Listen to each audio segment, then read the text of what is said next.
Biome leading institute for pre medical exam NEET प्रतियोगिता परीक्षा की तैयारी के लिए लेकर आया है live digital classes on YouTube channel, pre recorded class, classroom video, special session, chat room. घर बैठे पूछिए सवाल, रिवीजन भी आसान। लॉकडाउन में सुनहरे सपनों को दे नई उड़ान।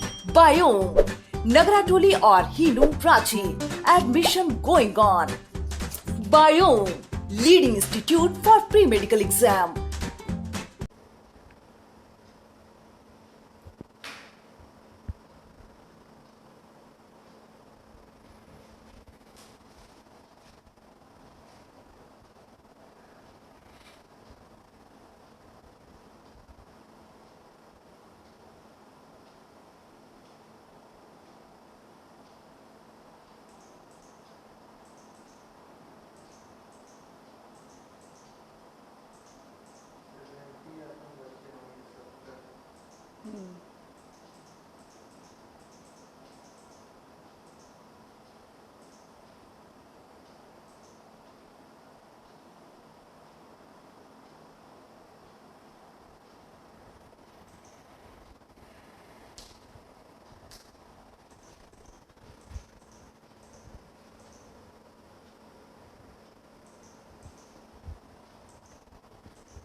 चलिए स्टार्ट करता हूं। हेलो एवरीवन, स्टार्ट करते हैं अपना आज का सेशन। और कई लोगों को डाउट था लास्ट सेशन में जो हमने पढ़ा था लीथल जीन्स के बारे में, वहां से कई लोगों को डाउट था, तो एक बार फिर से मैं फटाफट रिकैप कराता हूं लीथल जीन के बारे में। और एक चीज और ध्यान रखिएगा कि हम लोग अब तक थोड़े स्लो पेस से आगे बढ़े हैं। राइट फ्रॉम टुडे हम लोग थोड़े से स्पेस को अपने एनहांस करेंगे, है ना। हम लोग थोड़े स्लो, थोड़े नहीं बहुत स्लो चल रहे हैं। हम लोगों ने अब तक लगता है करीब करीब 10 लेक्चर के आसपास तो कवर कर लिया है, लेकिन उस हिसाब से हमने टॉपिक कवर नहीं किया है, इसलिए थोड़ा मैं पेस बढ़ाऊंगा, है ना। उसी हिसाब से आप भी तैयार रहना। चलिए तो बात करते हैं लीथल जीन के बारे में। हम लोगों ने बात करना स्टार्ट किया था अबाउट लीथल जीन्स। हमने बात किया था अबाउट जीन इंटरैक्शन, जिसमें हमने बात करा कि यूजुअली एक जीन के दो एलील या फिर दो अलग अलग जीन्स इंटरैक्शन नहीं करते मतलब एक दूसरे के एक्सप्रेशन में कोई इंटरफेरेंस नहीं करते, लेकिन हो सकता है कि इंटरफेरेंस हो, जिसे हम लोग पढ़ रहे थे under the heading gene interaction. इसमें हमने बात कर लिया था अबाउट इनकम्प्लीट डोमिनेंस, हमने बात कर लिया था अबाउट को डोमिनेंस, उसकी बात फिर से नहीं करने वाले हैं। और लास्ट लेक्चर में जो हमने पढ़ा था वो था लीथल जीन। मैंने कहा था कि कुछ ऐसे जीन्स हैं, जैसे हमने कहा कि कुछ एग्जांपल्स हैं कोडोमिनेंस के, कुछ एग्जांपल्स हैं इनकम्प्लीट डोमिनेंस के, वैसे ही कुछ एग्जाम्पल हैं लीथल जीन के भी। ये लीथल जीन्स क्या होते हैं? तो कुछ ऐसे जीन्स हैं, किसी प्लांट में या फिर किसी एनिमल में भी होता है ये कुछ ऐसे जीन्स हैं जो अपने होमोजाइगस कंडीशन में आने पे ऑर्गेनिज्म का, बियरर का डेथ कर देते हैं। सबका अलग अलग कारण है। कारण क्या है डेथ होने का, उस पर नहीं जाएंगे यार, बिल्कुल भी नहीं जाना है आपको। बस इतना ध्यान रखना है कि लीथल जीन्स वैसे जीन्स हैं जो कि अपने होमोजाइगस कंडीशन में बियरर का डेथ कर देते हैं।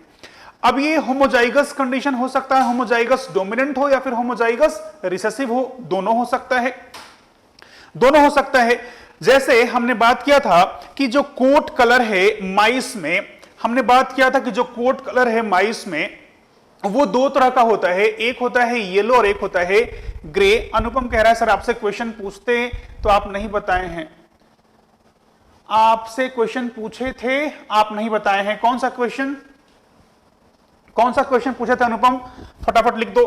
तो हमने बात किया था कि जो माइस है उसमें अगर आप देख रहे हैं, अगर आप क्रॉस करते हैं, ये हेट्रोजाइगस येलो कलर वाले माइस का क्रॉस करते हैं आप हेट्रोजाइगस येलो कलर वाले माइस से, तो ऑब्वियसली यहां पॉसिबिलिटी है कैपिटल वाई मिलने का भी, यहां पॉसिबिलिटी है कैपिटल वाई स्मॉल वाई मिलने का भी, और यहां पॉसिबिलिटी है स्मॉल वाई मिलने का भी। ये तो आप जानते हैं कि इसका मिलने का चांस कितना है 1, इसका कितना है 2, इसका कितना है 1। लेकिन मैंने कहा कि ये इन केस ऑफ दिस माइस, ये वाला जो जीनोटाइप है ये लीथल है, यानी ये माइस का डेथ हो जाना है राइट ड्यूरिंग एम्ब्रियोनल स्टेज। तो जब ये रहेगा ही नहीं तो फिर आप इसको काउंट क्यों करेंगे? आप कहेंगे कि जो फिनोटाइपिक रेशियो है वो येलो इज टू ग्रे और कैसा है वो 2:1 है। तो यहां देख रहे हैं आप कि इन केस ऑफ माइस जो येलो कलर वाला होमोजाइगस डोमिनेंट कंडीशन में आता है तो लीथल है। ध्यान रखिए ये भी तो होमोजाइगस है, लेकिन मैंने कहा है in case of coat colour of mice this homozygous dominant is lethal gene, ये लीथल नहीं है। मैंने कहा था कि लीथल जीन होमोजाइगस डोमिनेंट भी हो सकता है, रिसेसिव भी हो सकता है, डिपेंड करता है कौन से एग्जांपल की बात कर रहे हैं। तो मैंने कहा इस वाले एग्जांपल में ये होमोजाइगस डोमिनेंट लीथल है, ना कि ये वाला लीथल है। सर ये हेट्रोजाइगस येलो माउस कैसे बनता है? हेट्रोजाइगस येलो माउस बनने का कई सारा तरीका है। जैसे आप समझे हो कि कैपिटल वाई से स्मॉल वाई बन सकता है म्यूटेशन से, वैसे ही स्मॉल वाई से कैपिटल वाई भी बन सकता है। Mutation can occur in either ways, ऐसे भी हो सकता है म्यूटेशन और ऐसे भी हो सकता है म्यूटेशन। तो मैंने कहा कि इस वाले एग्जाम्पल में होमोजाइगस डोमिनेंट कंडीशन में ये जीन लीथल है। वैसे ही मैंने दो और एग्जाम्पल लिया था कि जो सिकल सेल एनीमिया है उसमें अगर दोनों जीन खराब हो जाएं, जो बीटा चेन बनाने वाला जो जीन है जिसे मैंने बताया था क्रोमोसोम 11 पे होता है, अगर दोनों के दोनों डिफेक्टिव हो जाएं, यानी आपके अंदर यानी किसी के अंदर अगर ऐसा जीनोटाइप है तो नॉर्मल आरबीसी बन ही नहीं रहा होगा, that RBC will be of sickle shape, और ऐसे में कई सारे कॉम्प्लिकेशन होंगे और ये जो बियरर है उसका डेथ हो जाना है। तो ये भी अपने आप में एग्जांपल है किसका? लीथल जीन का। लेकिन ये कैसा है? ये है होमोजाइगस रिसेसिव। ये होमोजाइगस डोमिनेंट था और ये होमोजाइगस रिसेसिव कंडीशन में लीथल है। This was lethal in homozygous dominant condition. लेकिन मैंने कहा ये वाला जो एग्जांपल लिया है हमने जानबूझ के, इसमें होमोजाइगस रिसेसिव कंडीशन में डेथ हो जाना है। अनुपम कह रहा है sir explain why dominant type of gene capital is not counted while writing genotype ratio in lethal gene. जब आप जीनोटाइप काउंट कर रहे हैं तब तो काउंट कर ही रहे हैं, फिनोटाइप में काउंट नहीं कर रहे हैं, क्योंकि अगर कोई एग्जिस्ट करेगा तब तो उसके फिनोटाइप की बात करेंगे आप। अब कोई ऑर्गेनिज्म, कोई प्लांट टॉल है कि ड्वार्फ है, दो आपको दिखता है एग्जिस्ट करता तब ना बात करते हैं। कोई बिल्कुल मिनिएचर होता, फॉर एग्जांपल मिनिएचर होता तब उसकी बात करते। तो जो है ही नहीं उसकी बात क्या करनी है? जो एग्जिस्टेंस में नहीं है आप उसका फिनोटाइप कैसे बता सकते हैं? ये तो एम्ब्रियोनल स्टेज में ही डेथ हो जाता है, तो फिर इसको क्यों काउंट करेंगे? जब दिखेगा आपको तब तो बता पाएंगे फिनोटाइप क्या है। इसलिए phenotypic ratio will be 2:1। Genotypic ratio तो 1:2:1 कह रहे हैं आप कि ये बना है, ये जीनोटाइपिक रेशियो रहेगा, लेकिन फिनोटाइपिक आप कहेंगे सिर्फ 2:1, क्योंकि ये तो सर्वाइव ही नहीं करेगा, तो इसका फिनोटाइप आपको दिख ही नहीं रहा होगा। आयुष कह रहा है सर सिकल सेल एनीमिया को एनीमिया क्यों कहते हैं? उसमें तो आरबीसी का काउंट भी कम नहीं होता। एनीमिया का मतलब सिर्फ ये नहीं कि जहां पे जब आप कहते हैं कि सिकल सेल एनीमिया, यहां सिकल सेल एनीमिया है, तो यहां पे आरबीसी जो सिकल शेप का होता है उसका प्रीमैच्योर डेथ भी होता है। जैसे आप कहते हैं नॉर्मल आरबीसी का लाइफ स्पैन नियरली 120 डेज का है, तो इसका बहुत कम रहता है। अल्टीमेटली हीमोग्लोबिन खराब होने के चलते जो ऑक्सीजन की कमी है वो बना रहना है, इसलिए आपने कहा ये एनीमिया है और इस आरबीसी का लाइफ स्पैन भी कम रहता है। फिलहाल तीसरा जो एग्जाम्पल था वो था हीमोफीलिया का, और मैंने कहा था कि अगर ऐसा कंडीशन हो जाए तो ये अपने आप में हीमोफीलिया है, ये भी अपने आप में लीथल जीन है। और हीमोफीलिया का जो जीन है वो कैसा है? एक्स लिंक्ड है, इसलिए यहां पे एक्स लिखा है मैंने, एच लिखा है हीमोफीलिया के लिए। और अगर आपको याद आ रहा है पुराना लेक्चर, तो वहां मैंने समझाया था कि ब्लड क्लॉटिंग फैक्टर बनाने वाले जीन्स होते हैं एक्स क्रोमोसोम पे, अगर वो म्यूटेट हो जाते हैं तो ब्लड क्लॉटिंग टाइम डिले हो, ब्लड क्लॉटिंग टाइम और बढ़ जाता है, और डिजीज का नाम देते हैं आप हीमोफीलिया। तो ये हीमोफीलिया वाला जीन एक्स लिंक्ड है।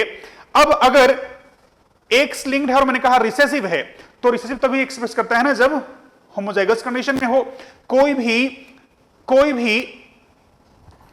भी जीन जब रिसेसिव कंडीशन में होता है तो एक्सप्रेस तभी करता है जब वो होमोजाइगस कंडीशन में आए। तो जरा यहां पे देखो आप, फीमेल में तो होमोजाइगस कंडीशन में आया, यानी ऐसा हुआ तो फीमेल का डेथ हो जाना है। लेकिन जरा देखो, अगर मेल की बात करते हैं तो मेल में तो XY कंप्लीमेंट है, दूसरा वाला क्रोमोसोम Y है, X तो है नहीं वहां पे। अब यहां पे अगर मेल में मैंने कहा कि X पे वो जीन म्यूटेट होके H वाला हो गया है, Y पे तो जीन है ही नहीं, तो ऑल दो यहां पे हेमिजाइगस कंडीशन में है, फिर भी यहां ये जो मेल है वो हीमोफिलिक कहलाएगा, इसको हीमोफिलिया होगा, क्योंकि ये जीन कैसा है, एक्स लिंक्ड है। तो जब जीन यहां पे है ही नहीं तो आप उसे कैसे कहेंगे डोमिनेंट या फिर रिसेसिव नहीं है? ये तो ऑब्वियसली एक्सप्रेस करने वाला है। मैंने समझाया था कि जिस क्लास में एक ही बच्चा हो तो टॉप करेगा ही, वैसे ही ये जो जीन है वो तो वाई पे है ही नहीं, तो ऑल दो ये जीन रिसेसिव है, लेकिन मेल के केस में एक्सप्रेस कर रहा होगा क्योंकि तो हेमिजाइगस कंडीशन में दिख रहा है। तो मेल में मैंने कहा था हीमोफिलिया आपको देखने को मिलेगा, जबकि फीमेल में हीमोफिलिया नहीं मिलेगा। क्यों? क्योंकि अगर फीमेल का जीनोटाइप ऐसा है तो हीमोफिलिया होगा, लेकिन लीथल है तो वो फीमेल को मर जाना पहले ही। और अगर किसी फीमेल का ऐसा जीनोटाइप है XNXH, N लिखा मतलब नॉर्मल के लिए, तो ये फीमेल को हीमोफिलिया नहीं होगा, इसे आप कैरियर कहेंगे। This female having this XNXH genotype is carrier for haemophilia, क्योंकि खुद को तो कोई परेशानी नहीं है, कोई डिजीज नहीं है, क्योंकि डोमिनेंट वाला जीन तो प्रेजेंट है, यहां पे दिख रहा है, लेकिन ये नेक्स्ट जनरेशन में ये कैरी फॉरवर्ड कर सकती है। तो ये मैंने पूछा था आपसे कि फीमेल को क्यों नहीं हो सकता, तो फीमेल को तो नहीं होगा, आपको हीमोफिलिक फीमेल नहीं दिखती हैं क्योंकि वो फीमेल सर्वाइव ही नहीं कर पाती। Getting my point? और मेल जो है वो तो सर्वाइव करते हैं, क्योंकि वहां तो लिथल है नहीं, लिथल तब ना होगा जब होमोजाइगस होगा, तो होमोजाइगस सिर्फ कहां हो सकता है, फीमेल में, तो फीमेल आपको हीमोफिलिक इसलिए नहीं दिखती है। तो ये मैंने 3 एग्जाम्पल आपको दिया है। हर्षिता कह रही है सर तो सिकल सेल में एम्ब्रियोनल स्टेज में हो जाएगा। अब एक और चीज है कि लीथल जीन में अलग अलग कॉम्प्लिकेशन है, हो सकता है कि किसी लीथल जीन में एम्ब्रियोनल स्टेज में ही डेथ हो जाता हो, किसी लीथल जीन में होता है कि कई समय बाद डेथ होगा, यानी काम चल सकता है। तो इट्स नॉट कि लीथल जीन में हमेशा एम्ब्रियोनल स्टेज में ही डेथ हो जाता है, लेकिन हां डेथ हो जाता है, परेशानी रहती है। सामिया परवीन कह रही है सर हीमोग्लोबिन सिर्फ मेल में होगा ना, सॉरी हीमोफिलिया सिर्फ मेल में होगा ना? बिल्कुल, हीमोफिलिया सिर्फ मेल को ही होगा, फीमेल को नहीं होगा। फीमेल कैरियर हो सकती है लेकिन वो सफर नहीं कर सकती है, हीमोफिलिक नहीं हो सकती है। पीयूष कह रहा है मेल हीमोफिलिक एंड कैरियर दोनों होगा। कैरियर तब कहते हैं आप जब उसमें सिम्टम्स ना दिखें, लेकिन नेक्स्ट जनरेशन वो कैरी करके जा सकता है। यहां तो सिम्टम भी दिख रहा है, तो इसे कैरियर क्यों? इसे आप कहेंगे डिजीज है बेचारा, ये तो हीमोफिलिक है, ये कैरियर नहीं है। कैरियर तब कहते हैं जब सिम्टम ना दिखता हो डिजीज का, लेकिन वो नेक्स्ट जनरेशन में डिजीज कॉज करा सकता है। तो ये था अबाउट लीथल जीन, जो कि आपको ध्यान रखने का है। एग्जाम्पल बेस्ड क्वेश्चंस बनेंगे, जहां याद रखिएगा एग्जाम्पल है कोट कलर इन माइस, फिर एग्जाम्पल मैंने बोला सिकल सेल एनीमिया, और फिर मैंने बोला है हीमोफीलिया। आयुष बहुत बफरिंग हो रहा है सर, प्रीवियस क्लास में नहीं हो रहा था। चलिए देखते हैं, बोलता हूं इनको। तो ये था अबाउट लीथल जीन।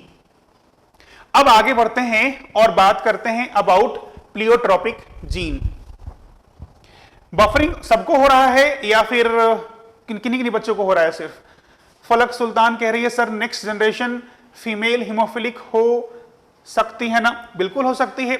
अगर कोई कैरियर है तो नेक्स्ट जनरेशन में कैरी हो सकता है, लेकिन फिर से अगर कैरी हो सकता है तो डिजीज तो नहीं होगा।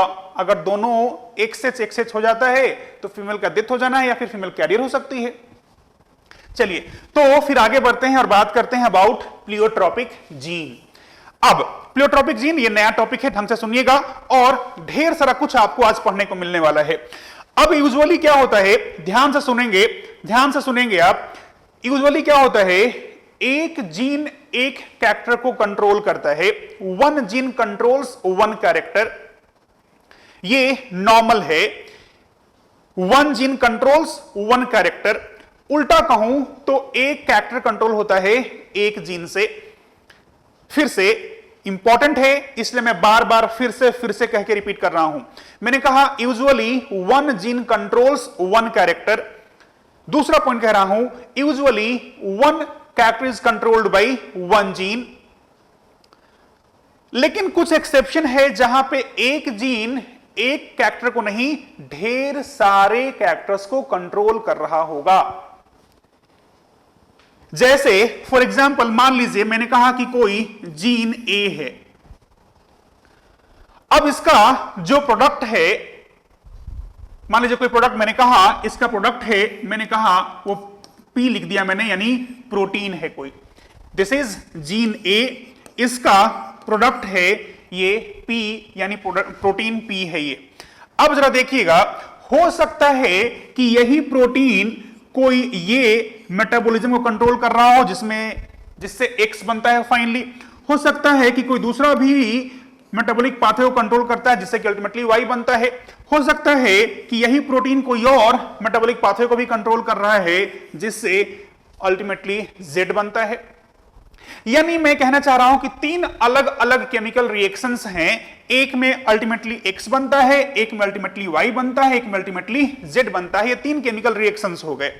अब अगर केमिकल रिएक्शन है आपके बॉडी के अंदर हो रहा है, यानी ये बायोकेमिकल रिएक्शन है। बायोकेमिकल रिएक्शन है इसका मतलब है it must be catalysed bye enzyme, और एंजाइम क्या होते हैं? प्रोटीन होते हैं। तो मैंने कहा है कि जीन ए है, उसका प्रोटीन बना हुआ मैंने पी लिख दिया है। अब यही प्रोटीन तीन अलग अलग, इस वाले एग्जांपल में तीन अलग अलग केमिकल रिएक्शंस को कंट्रोल कर रहा है। अब ऐसे में अगर मान लीजिए मैंने कहा ये जीन म्यूटेट हो गया, इफ दिस जीन म्यूटेट्स, मतलब ये प्रोटीन नहीं बनेगा। Getting my point? अगर जीन खराब हुआ तो प्रोटीन नहीं बनेगा, प्रोटीन नहीं बनेगा तो फिर एक्स पाथवे भी गया, वाई पाथवे भी गया और जेड पाथवे भी गया। अब आपका जो, या फिर किसी भी ऑर्गेनिज्म का जो फिनोटाइप है, that is because of metabolic reactions only ना। आपका हाइट क्या है, आपका कॉम्प्लेक्शन क्या है, आपका बाल करली है, स्ट्रेट है, आपकी आंखें कैसी हैं, ये सब के सब क्यों हैं? जीन के चलते हैं। जीन कैसे कंट्रोल करता है? प्रोटीन के चलते कंट्रोल करता है। यानी अगर जीन खराब हुआ तो प्रोटीन खराब हुआ, प्रोटीन खराब हुआ तो केमिकल रिएक्शंस खराब हुए, केमिकल रिएक्शंस खराब हुए तो फिनोटाइप डिस्टर्ब होने वाला है। Getting my point? तो अगर यहां इस एग्जांपल में दिख रहा है कि जीन ए अलग अलग कैरेक्टर्स को कंट्रोल कर रहा है, जैसे मैंने कहा है एक्स वाई जेड, यानी जीन ए क्या कहलाएगा? अपने आप में प्लियोट्रोपिक जीन कहलाएगा। एक वैसा जीन जो कई सारे कैरेक्टर को कंट्रोल करता है उसे कहते हैं आप प्लियोट्रोपिक जीन। जैसे आपने कहा हाइट का जीन टी है, तो टी जीन सिर्फ हाइट को ही कंट्रोल कर रहा था। आपने कहा सीड शेप के लिए जीन आर है, तो आर जीन सिर्फ सीड शेप को ही कंट्रोल कर रहा था। आपने कहा सीड का कलर के लिए जीन वाई है, तो why was controlling only and only seed colour. लेकिन कुछ ऐसे जीन्स होते हैं जो एक नहीं कई सारे कैरेक्टर्स को कंट्रोल कर रहे होते हैं, तो वैसा कोई gene which is controlling numerous characters at the same time is known as pleiotropic gene। वैसा जीन जो कि कई सारे कैरेक्टर्स को कंट्रोल करे उसे कहते हैं आप प्लियोट्रोपिक जीन। जरा देखते हैं क्या क्या इंफॉर्मेशन है। Gene which controls more than one character is called pleiotropic gene. This gene shows multiple phenotypic effect. Obvious सी बात है, अगर मैंने कहा जीन ए का प्रोडक्ट है पी और ये तीन अलग अलग केमिकल रिएक्शंस को कंट्रोल कर रहा है, इसका मतलब ये हुआ कि ये अलग अलग फिनोटाइपिक इफेक्ट को कंट्रोल कर रहा है। अब यहां जो काम आएगा वो है एग्जाम्पल और डेफिनेशन। तो डेफिनेशन आप समझ गए हैं, कंसेप्ट भी समझ गए होंगे आप। अब आते हैं हम लोग एग्जाम्पल्स पे। एग्जाम्पल अपने पास ये है कि पी प्लांट के अंदर सिंगल जीन, एक ही जीन है जो कंट्रोल कर रहा है सीड कोट के कलर को। एक ही जीन है जो कंट्रोल करता है रेड स्पॉट ऑन लीफ को, और वही जीन है जो कंट्रोल करता है फ्लावर के कलर को। ठीक बात है, यानी ये अपने आप में क्या है? This is example of pleiotropic gene. आगे बढ़ते हैं और भी एग्जांपल्स हैं, जैसे ड्रोसोफिला में, ड्रोसोफिला के केस में जिसकी हम बात करने वाले डिटेल में आगे जाकर के, जो ड्रोसोफिला मेलानोगास्टर है जिसे आप कहते हैं फ्रूट फ्लाई, इसमें एक अकेला जीन है जो कंट्रोल करता है स्ट्रक्चर ऑफ रिप्रोडक्टिव ऑर्गन। मैं इसको और फाइन करूं, डिटेल में अगर बात करूं तो इसे कहूंगा मैं it controls shape of spermatheca, जिसमें स्पर्म स्टोर होता है स्पर्मेथिका, उसका शेप कंट्रोल करने वाला जो जीन है वही कंट्रोल करता है ड्रोसोफिला के लॉन्गेविटी को, वही कंट्रोल करता है ड्रोसोफिला में जो ब्रिसल्स हैं उसको, वही कंट्रोल करता है रिडक्शन इन एग प्रोडक्शन को, वही कंट्रोल करता है फर्टिलिटी को। ये अलग अलग कैरेक्टर्स हैं लेकिन कंट्रोल करने वाला जीन एक ही है। That single gene controls shape of spermatheca, longevity, fertility, bristles on wings and reduction in egg production। तो ये देख रहे हैं आप अलग अलग कैरेक्टर्स हैं लेकिन कंट्रोल वो करने वाला जीन मैंने कहा एक ही है। वैसे ही और भी एग्जाम्पल हैं, जैसे ह्यूमंस की बात करें तो एग्जाम्पल आपको मिल रहा है सिकल सेल एनीमिया। जो सिकल सेल एनीमिया है ये अगर अपने हेट्रोजाइगस कंडीशन में है, यानी अगर ये HbA HbS इस फॉर्म में है, यानी ये नॉर्मल और ये वाला सिकल सेल के लिए म्यूटेट हो गया है, यानी ऐसे में सिकल शेप का आरबीसी भी बन रहा है और नॉर्मल वाला ही बन रहा है। अब सिकल शेप आरबीसी होने के चलते जो इस जीनोटाइप वाला इंडिविजुअल होगा that becomes resistant for malaria. और देखते हैं जरा क्या लिखा है। Gene provides a classical example of pleiotropy. It is not only cause of hemolytic anemia but also results in increased resistance to one type of malaria that is caused by parasite Plasmodium falciparum। तो कहने का मतलब यह है कि ऐसा genotype होने से एक तो फिनोटाइप हुआ कि आरबीसी कैसा हो गया, सिकल शेप का हो गया, लेकिन दूसरा क्या है, दूसरा क्या कंट्रोल कर रहा है ये, तो ऐसे इंडिविजुअल मलेरिया के लिए हो जाते हैं रेजिस्टेंट हो जाते हैं। तो ये भी अपने आप में एग्जाम्पल है प्लियोट्रोपिज्म का। वैसे ही दूसरा जो एग्जाम्पल है अपने पास वो है सिस्टिक फाइब्रोसिस। अब ये सिकल सेल एनीमिया या फिर सिस्टिक फाइब्रोसिस, ध्यान रखिएगा जब भी हम लोग अभी डिजीज की बात करते हैं तो उस डिजीज की डिटेल में नहीं जाने का है। जिस कारण से मैं एग्जाम्पल बोल रहा हूं बस वो कारण याद रखिएगा, क्योंकि डिजीज तो आप अलग से पढ़ेंगे। ये सारे डिजीज एज डिजीज आने वाला है बाद में, जब हम लोग बात करेंगे सिम्टम्स क्या है, कारण क्या है ना। अभी मैं सिर्फ इतना एड्रेस कर रहा हूं कि ये अपने आप में एग्जाम्पल है प्लियोट्रोपिज्म का, तो उतने ही तक आप भी अपने आप को सीमित रखिएगा। मैंने कहा एक और डिजीज है दैट इज सिस्टिक फाइब्रोसिस। ये भी अपने आप में जेनेटिक डिसऑर्डर है और ये भी अपने आप में ध्यान रखिएगा एग्जाम्पल है प्लियोट्रोपिज्म का। वैसे ही एक और फिनाइल कीटोन्यूरिया भी अपने आप में एग्जाम्पल है प्लियोट्रोपिज्म का। मॉर्फन सिंड्रोम ये भी अपने आप में ह्यूमंस में मिलता है। ये सब लास्ट के जो 4 एग्जाम्पल हैं ये सब ह्यूमंस को लेकर के थे। ये सब के सब एग्जाम्पल हैं प्लियोट्रोपिक जीन्स के, ये सब के सब प्लियोट्रोपिक जीन्स हैं। तो मैं फिर रिपीट कर रहा हूं, यहां से जो काम आने वाला है वो ये फैक्ट है कि एग्जाम्पल प्लियोट्रोपिज्म का कौन कौन सा होता है। बाकी डिजीज में क्या होता है वो आपको अलग से पढ़ने को मिलेगा। अभी बस इतना ध्यान रखने का है कि प्लियोट्रोपिक जीन का एग्जाम्पल क्या क्या है। मैंने पहले बता दिया है कि ड्रोसोफिला में एक एग्जाम्पल दिया और 4 एग्जाम्पल दिया है मैंने ह्यूमंस के बारे में। एक और एग्जाम्पल लेते हैं इस प्लियोट्रोपिज्म का, इसका एक और एग्जाम्पल लेते हैं। जैसे जो P है इसमें एक ही जीन है, कौन सा जीन, उसे आप लिख रहे हैं gene B। This gene B controls 2 different characters in P। कौन कौन से हैं वो कैरेक्टर्स, तो एक है सीड का साइज और दूसरा है सीड का शेप। आपको ध्यान होगा ये दोनों मेंडेलियन कैरेक्टर्स हैं।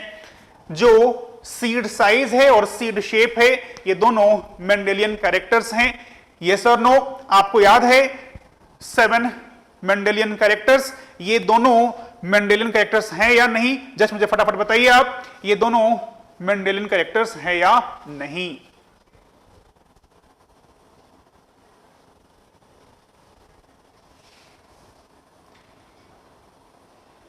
साम्या कह रही है यस, ये मेंडेलियन कैरेक्टर है। बाकी लोग सो रहे हैं क्या? रुपेश भी कह रहा है यस, मीनू भी कह रही है yes, Shivani yes yes yes yes yes. जितने भी यस वाले हैं वो मेरी तरफ से नो है, मेरी तरफ से नो है, क्योंकि इसका मतलब ये है कि आप लोग घर जाके पढ़ाई नहीं कर रहे हैं, आप लोग घर जाके पढ़ाई नहीं कर रहे हैं। ये सिर्फ एक टेस्ट था जिसमें आप फेल हो गए।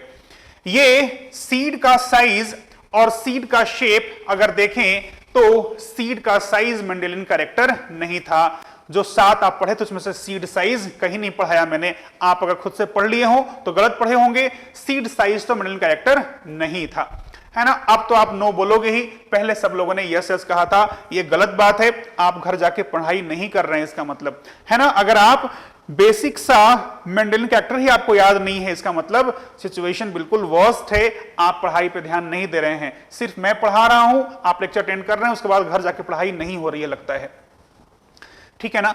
चलिए, तो मैंने कहा है फिलहाल कि जो 2 अलग अलग कैरेक्टर्स हैं उन्हें कंट्रोल करने वाला जीन एक ही है, और जिसे मैंने सिंबल दिया है बी।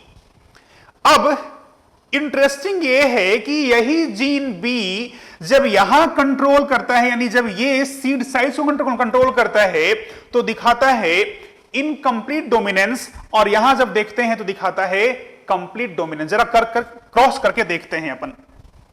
जैसे फॉर एग्जाम्पल यहां क्रॉस कर रहे हैं अपन एक लार्ज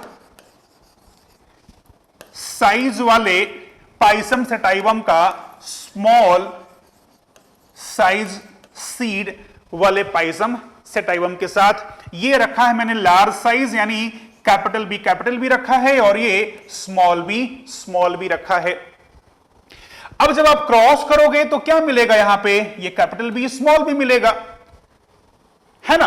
अब कैपिटल बी स्मॉल बी तो मिलेगा, फिनोटाइप कैसा होना चाहिए था आपके हिसाब से? लार्ज होना चाहिए था, क्योंकि large is dominant, small size होना इज रिसेसिव। दिख रहा है आपको, कैपिटल बी लिखा है मैंने, यहां पे स्मॉल बी लिखा है, मतलब स्मॉल साइज होना इज रिसेसिव, कैपिटल बी होना is dominant.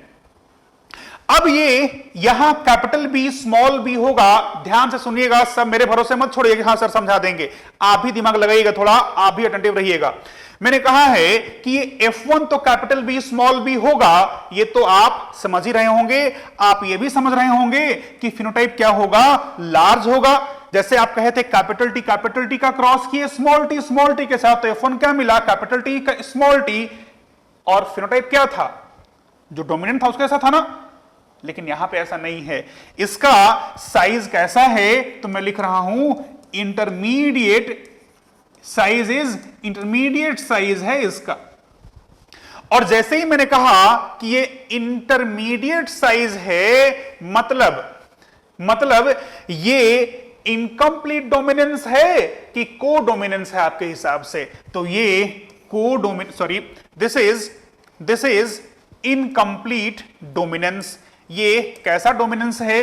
This is incomplete dominance, क्योंकि अगर कैपिटल बी कंप्लीटली डोमिनेंट होता तो उसका साइज बड़ा कर दिया होता, लेकिन बड़ा हुआ नहीं, बीच का फिनोटाइप मिला, दोनों में से किसी पेरेंट जैसा नहीं है। अब आइए जरा उधर देखते हैं अपन, और यहां मैं क्रॉस कर रहा हूं अब राउंड का, क्रॉस कर रहा हूं मैं राउंड का किसके साथ? रिंकल्ड के साथ क्रॉस कर रहा हूं। राउंड कैसा होगा? तो ये कैपिटल बी होगा। रिंकल्ड कैसा होगा? स्मॉल बी होगा। कर दिया आपने क्रॉस। F1 कैसा होगा? Capital B small B, genotype वाला होगा। और फिनोटाइप क्या होगा? तो ये राउंड होगा। अब यहां देख रहे हैं आप कि जो प्रोजेनी है उसका फिनोटाइप इस डोमिनेंट पेरेंट जैसा मैच कर रहा है, यानी ये क्या है? ये एग्जांपल है को डोमिनेंस, सॉरी, ये एग्जांपल है अपने आप में कंप्लीट डोमिनेंस का। This is example of complete dominance. ये आपको यहां पे कंप्लीट डोमिनेंस दिख रहा है। तो आपको दिख रहा है कि एक ही जीन है बी, लेकिन उसका एक्सप्रेशन का तरीका अलग है। एक जगह दिखा रहा है इनकंप्लीट डोमिनेंस और एक जगह दिखा रहा है कंप्लीट डोमिनेंस। यानी ये तो एग्जांपल समझ में आ ही रहा है कि प्लियोट्रोपिक जीन है, साथ में भी समझ में आना चाहिए कि एक ही जीन दो तरीके से एक्सप्रेस कर सकता है। और ये एग्जांपल इज फ्रॉम एनसीईआरटी, इसीलिए ये रहा 5 स्टार, चलो 6 स्टार कर दिया, चलो ये 5 स्टार कर दिया। तो ये रहेगा बहुत इंपॉर्टेंट। रुपेश कह रहा है कोडोमिनेंस, कोडोमिनेंस तो मैंने गलती से लिख दिया था, ये इनकम्प्लीट डोमिनेंस है या फिर वहां पे कंप्लीट डोमिनेंस है, यहां कोडोमिनेंस कहीं पे भी नहीं है। तो ये भी अपने आप में एग्जांपल है एक प्लियोट्रोपिक जीन का। आगे बढ़ते हैं और अब बात करेंगे अबाउट इंटरजेनिक इंटरैक्शन। लेकिन इंटरजेनिक इंटरैक्शन की बात करें उसके पहले मुझे बताइए कि क्या प्लियोट्रोपिज्म क्लियर है या फिर से बताने की जरूरत है? जस्ट लेट मी नो, मुझे फिर से बताना पड़ेगा प्लियोट्रोपिज्म या आपको कॉन्सेप्ट क्लियर है? मेन कॉन्सेप्ट है, रटने का तो आप बाद में भी रट सकते हैं, क्लियर है या नहीं? चलिए, अच्छी बात है, क्लियर है। अगर मैं अपने हिसाब से चलूं आज थोड़े स्पीड बढ़ा करके, तो हम लोग ढेर सारा क्वेश्चन करने वाले हैं, इंटरेस्टिंग क्वेश्चन करने वाले हैं हम लोग, इसलिए थोड़ा कॉपरेट करेंगे। तो थोड़ा अगर हम लोग स्पीड रखेंगे ज्यादा तो क्वेश्चन करने को मिलेगा आपको आज के सेशन में। Sir seed shape was Mendelian character, Swarnadeep ये पूछ रहे हो कि बता रहे हो? आपको बताना चाहिए। सीड शेप तो बताया था ना हमने, इसको लेकर डायहेब्रिड क्रॉस कर लिया था। सीड शेप राउंड है कि रिंकल्ड है, तो ये क्यों पूछना पड़ रहा है आपको, है ना? थोड़ा अपना भी दिमाग चलाइए स्वर्णदीप। आप पूछ रहे हो कि ये मेंडेलियन कैरेक्टर था या नहीं, ये पूछने वाली चीज है क्या? ये पूछने वाली चीज है, बिल्कुल था मेंडेलियन कैरेक्टर। इसको लेकर के हमने डायहेब्रिड क्रॉस पढ़ लिया, इतना कुछ पढ़ लिया। प्रज्ञा कह रही है सर एक बार रिपीट कर दीजिए, बहुत बफरिंग हो रहा था प्लीज। चलो मैं फटाफट रिपीट कर रहा हूं, ब्रीफिंग कर रहा हूं, सिंपली पढ़ा नहीं रहा हूं फिर से। मैंने कहा प्लियोट्रोपिज्म का मतलब होता है एक सिचुएशन है, एक कंडीशन है, एक फेनोमेनन है जहां एक जीन ढेर सारे यानी मोर देन वन कैरेक्टर को कंट्रोल करता है। ये यूजुअल नहीं है, ये अनयूजुअल है। जैसे मैंने एग्जांपल दिया कि पाइसम सेटाइवम में एक अकेला जीन है जो कंट्रोल करता है सीड के शेप को भी और कंट्रोल करता है सीड के साइज को भी। वैसे मैंने एग्जांपल दिया ड्रोसोफिला में एक अकेला जीन है जो कंट्रोल करता है ड्रोसोफिला के फर्टिलिटी को, कंट्रोल करता है उसके लॉन्गेविटी को, कंट्रोल करता है उसके शेप ऑफ स्पर्मेथिका को, कंट्रोल करता है ब्रिसल्स को। ये अलग अलग कैरेक्टर्स को कंट्रोल करने वाला अकेला जीन है ड्रोसोफिला में। वैसे ही एग्जांपल दिया मैंने ह्यूमंस को लेकर के कि सिकल सेल एनीमिया जो अपने हेटेरोजाइगस कंडीशन में होगा, या फिर मार्फन सिंड्रोम, या फिर फिनाइलकीटोन्यूरिया, या फिर सिस्टिक फाइब्रोसिस, ये सब भी अपने आप में प्लियोट्रोपिक जीन के एग्जाम्पल हैं। रुपेश सर, जी सर, मीनू कह रही है सर लास्ट वाला एग्जाम्पल नहीं समझ आया, प्लीज एक्सप्लेन इट अगेन। अरे इतना टाइम देके समझाया रे, थोड़ा इसका तो ये करो। हाँ, इसमें क्या समझा दिया जो समझ में नहीं आया तुमको? मैंने वही कहा बेटा था, थोड़ा आप भी अटेंटिव रहिए, है ना। इसमें मैंने कुछ ऐसा नहीं समझा दिया, मैंने सिंपली कहा सब कुछ लिखा हुआ है कि पाइसम सेटाइवम में एक जीन है जिसका सिंबल मैंने दिया है बी। यही जीन कंट्रोल कर रहा है दो अलग अलग कैरेक्टर को। कौन कौन से कैरेक्टर हैं? सीड का साइज है और सीड का शेप है। दो कैरेक्टर को कंट्रोल करने वाला अकेला जीन है, मतलब प्लियोट्रोपिक जीन है। अब मैंने कहा कि ये जीन दो अलग अलग तरीके से एक्सप्रेस करता है। जब वो कंट्रोल करता है सीड साइज को तो इनकम्प्लीट डोमिनेंस दिखाता है, क्रॉस करके दिखाया मैंने, और जब ये कंट्रोल करता है सीड के शेप को तो कंप्लीट डोमिनेंस दिखाता है। यही मैंने इस वाले स्लाइड में बताया था। अब आगे है इंटरजेनिक इंटरैक्शन। अब ये जो इंटरजेनिक इंटरैक्शन है ये कैसा होता है मैंने आपको समझाया हुआ है कि हो सकता है एक क्रोमोसोम पर लगे हुए दो जीन्स आपस में इंटरैक्शन कर रहे हैं, या दो अलग अलग क्रोमोसोम पे लगे हुए जीन्स इंटरैक्शन कर रहे हैं। अब ये जो इंटरजेनिक इंटरैक्शन है जिसे आप नॉन एलिलिक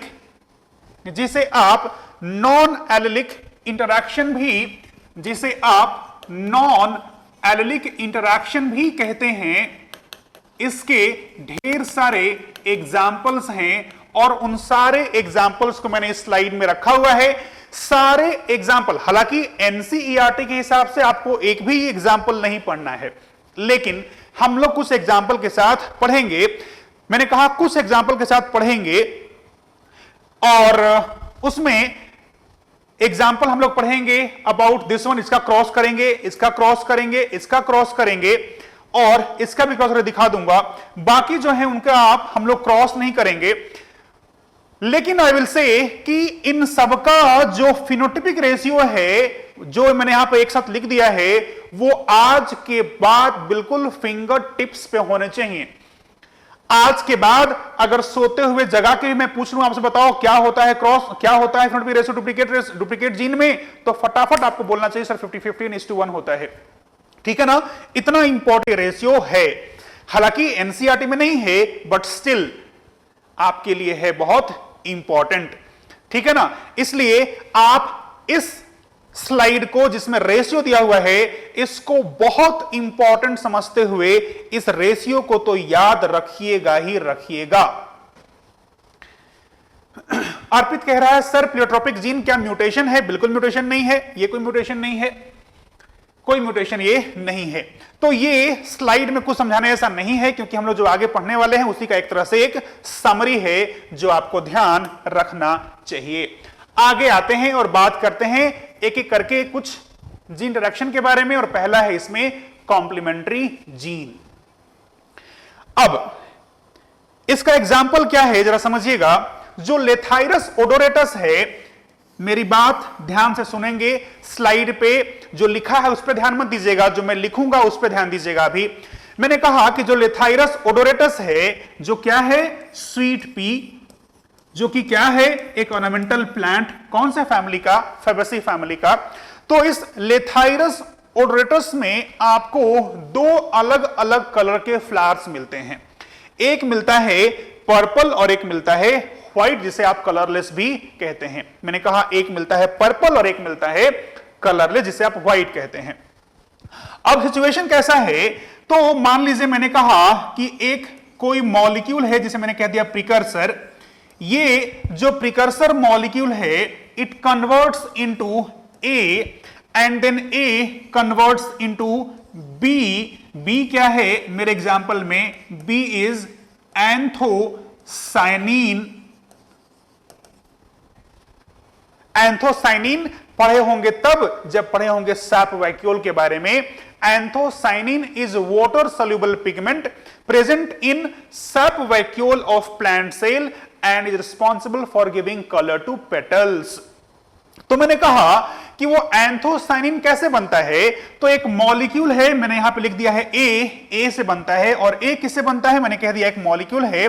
प्रिकर्सर किसे, मैंने रैंडम लिख दिया है कि एक प्रिकर्सर है जिससे ए बनता है, ए से फाइनली एंथोसाइनिन बनता है। और एंथोसाइनिन क्या है, ये रिस्पॉन्सिबल है फॉर पर्पल कलर। ठीक बात है, यानी जितना मैंने भी समझाया है उतने के हिसाब से आप ये समझे होंगे कि अगर किसी स्वीट पी के फ्लावर का कलर पर्पल होना है तो एंथोसाइनिन बनना चाहिए। एंथोसाइनिन तब बनेगा जब मॉलिक्यूल ए बनेगा, और मॉलिक्यूल ए तब बनेगा जब कोई प्रिकर्सर ए होगा। ठीक बात है। अब जब मैं कह रहा हूं कि कोई प्रिकर्सर है जो ए में कन्वर्ट हो रहा है, तो ऑब्वियसली यहां पे कोई ना कोई प्रोटीन होगा ना, कोई एंजाइम होगा, तब तो कन्वर्ट करेगा इसको ए में, क्योंकि ये केमिकल रिएक्शन है। Chemical reaction is controlled by enzymes. तो यहां मैंने कहा कि एक एंजाइम है जो कि रिस्पॉन्सिबल है for conversion of this into this, और मैंने कह दिया है कि ये जीन कौन सा है, तो सी लिखा है मैंने। जीन क्या है, सी लिख दिया है मैंने। तो सी कैसा है, कैपिटल लिखा है, यानी डोमिनेंट है। यानी अगर डोमिनेंट फॉर्म में जीन सी है, डोमिनेंट है मतलब एक्सप्रेस कर रहा होगा, तो प्रोटीन बना रहा होगा, यानी एंजाइम बना रहा होगा, और वो कन्वर्ट कर रहा होगा इस प्रिकर्सर को इस मॉलिक्यूल ए में। अब वैसे ही जैसे इससे ए में कन्वर्ट होने के लिए कोई प्रोटीन चाहिए था जिसे जीन सी बना रहा था, वैसे ही ए से बी बनना है तो कोई प्रोटीन चाहिए, और प्रोटीन चाहिए तो कोई ना कोई उसके लिए जीन होगा, और जीन मैंने लिख दिया है कौन सा है, पी है, मैंने कैपिटल पी लिखा है, राइट। स्मॉल पी क्यों नहीं, क्योंकि अगर स्मॉल लिखता तो रिसेसिव जीन हो गया वो तो, यानी एंजाइम नहीं बनता, एंजाइम नहीं बनता तो फिर ऐसे बी में कन्वर्जन नहीं होता। यानी अभी तक आपने ये समझा कि अगर पर्पल कलर चाहिए तो उस प्लांट में सी और पी दोनों डोमिनेंट फॉर्म में चाहिए होंगे। थोड़ा भी फोकस करना पड़ेगा, नहीं रुकिएगा। तो जीन सी और पी दोनों डोमिनेंट फॉर्म में यहां होने चाहिए। अदरवाइज अगर ये सी स्मॉल हुआ, ये मान लो डोमिनेंट है, कैपिटल है, लेकिन ये स्मॉल सी हुआ तो पर्पल कलर दिखेगा क्या, नहीं दिखेगा। या फिर ये कैपिटल सी है लेकिन ये स्मॉल पी हो गया तो पर्पल कलर दिखेगा क्या, नहीं दिखेगा। मतलब क्या, मतलब ये कि कैपिटल सी और कैपिटल पी आपस में एक दूसरे को क्या करते हैं, कॉम्प्लीमेंट करते हैं। अगर कैपिटल सी कैपिटल पी दोनों साथ में हैं तो ही पर्पल मिलेगा, अगर दोनों साथ में नहीं है मतलब क्या, पर्पल कलर नहीं मिलेगा। क्या यह बात क्लियर है या नहीं, फटाफट बताइए। क्या इस कंसेप्ट में कोई डाउट है? मैंने समझाया है कि जीन सी और जीन पी एक दूसरे को कॉम्प्लीमेंट करते हैं for purple colour. Purple colour तब तक नहीं मिलेगा जब तक कैपिटल सी और कैपिटल पी साथ में ना हो। यानी मैंने समझाया कि जीन सी और जीन पी कैसे हैं आपस में, कॉम्प्लीमेंट्री जीन है, कॉम्प्लीमेंट करते हैं। पर्पल कलर चाहिए तो कैपिटल सी और कैपिटल पी दोनों होना चाहिए, यानी दोनों कैसे हो गए, कॉम्प्लीमेंट्री हो गए। देख रहे हैं आप, इंटरैक्शन है। अगर दोनों साथ में होंगे तभी एक कैरेक्टर यानी पर्पल कलर दिखेगा, अदरवाइज नहीं दिखेगा। अब जरा देखिए क्या लिखा है स्लाइड में, और फिर आएंगे हम लोग नेक्स्ट स्लाइड पे। Two pairs of non-allelic genes are essential. Two pair of non-allelic genes are essential in dominant form, capital C and capital P मैंने बोला है, to produce a particular character. Such genes that act together to produce an effect that neither can produce its effect separately are called complementary gene. अगर ये अकेला होता तो क्या purple colour दे पाता? नहीं। क्या ये अकेला कैपिटल P होता तो क्या पर्पल कलर दिखता? क्या नहीं दिखता। वही लिखा है कि such genes that act together to produce an effect that neither can produce its effect separately are called complementary gene. Buffering का कोई अपने यहां से तो कोई दिक्कत नहीं ना है बेटा, बफरिंग का दिक्कत इधर से कुछ नहीं है, आपके यहां जो कनेक्टिविटी इशू है वहां से कुछ होगा। Then next point is both types of gene must be present in dominant form. ये भी कैपिटल होना चाहिए और ये भी कैपिटल ही होना चाहिए। एग्जाम्पल है colour of flower in Lathyrus ओडोरेटस। यानी आपको ये समझ में आया है कि कैपिटल सी कैपिटल पी होगा तो ही पर्पल होगा, अदरवाइज नहीं होगा। अब आते हैं हम लोग, इसको छोड़ दीजिए, अब आते हैं हम लोग क्रॉस करके देखते हैं।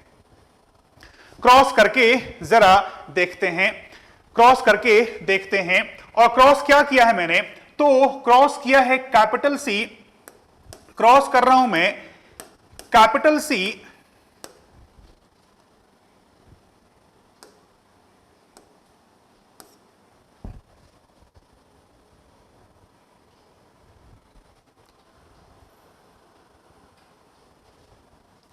अब क्रॉस कर रहे हैं अपन capital C capital C capital P का small c small c small p के साथ।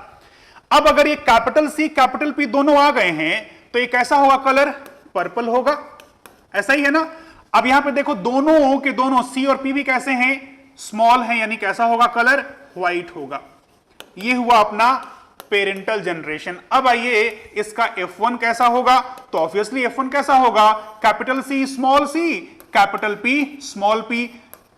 कलर कैसा होना चाहिए आपके हिसाब से, जरा देखिए आप मुझे बताइए कि ये जो F1 हाइब्रिड है उसका कलर पर्पल होना चाहिए कि नहीं होना चाहिए। आपको तो समझ में आ गया होगा अब कि मैं गलत लिखता हूं कई बार, जस्ट कंफर्म कीजिए कि ये पर्पल होना चाहिए कि व्हाइट होना चाहिए। जो आप कहेंगे वो लिख दूंगा यहां पे। ये F1 हाइब्रिड जो आपके सामने दिख रहा है जीनोटाइप, इसका कलर क्या होना चाहिए आपके हिसाब से बताइए। रुपेश पहले समझ लो फिर क्वेश्चन पूछना। तो ये मुझे बताइए कि इसका कलर क्या होना चाहिए, इसका कलर क्या होना चाहिए। निकिता कह रही है व्हाइट होना चाहिए, पर्पल होना चाहिए, फौजिया कह रही है, पर्पल कह रहे हैं मोस्ट ऑफ लोग। चलिए वेरी गुड, पर्पल ही बोल होना चाहिए, क्योंकि जरा देखो स्मॉल सी स्मॉल पी है, उससे क्या फर्क पड़ता है, कैपिटल सी कैपिटल पी है कि नहीं, यहां पे यहां कैपिटल सी है और कैपिटल पी भी है, तो जब दोनों डोमिनेंट जीन है ही तो इसको क्यों देख रहे हो आप? अगर कैपिटल टी है ही तो टॉल हो जाएगा ना वो, तो वैसे ही कैपिटल सी कैपिटल पी दोनों है ही तो क्या हो जाएगा, कलर पर्पल हो जाएगा। मैंने क्या समझाया था, कंसेप्ट क्या था कि कैपिटल सी कैपिटल पी होना चाहिए, तो है तो पर्पल हो जाएगा, है ना। तो जो लोग व्हाइट लिखे थे जरा एक बार फिर से एनालाइज कीजिए कि आप कुछ गलत समझ लिए थे क्या, तो ये ऑब्वियसली पर्पल होना चाहिए। अब इसका किया है हम लोगों ने सेल्फिंग, क्या किया, सेल्फिंग किया, जो कि ये सामने पड़ा हुआ है, ये आगे की बात है, ये सेल्फिंग किया हुआ है इस हेटेरोजाइगस पर्पल का, इस हेटेरोजाइगस पर्पल का ये किया हुआ है सेल्फिंग।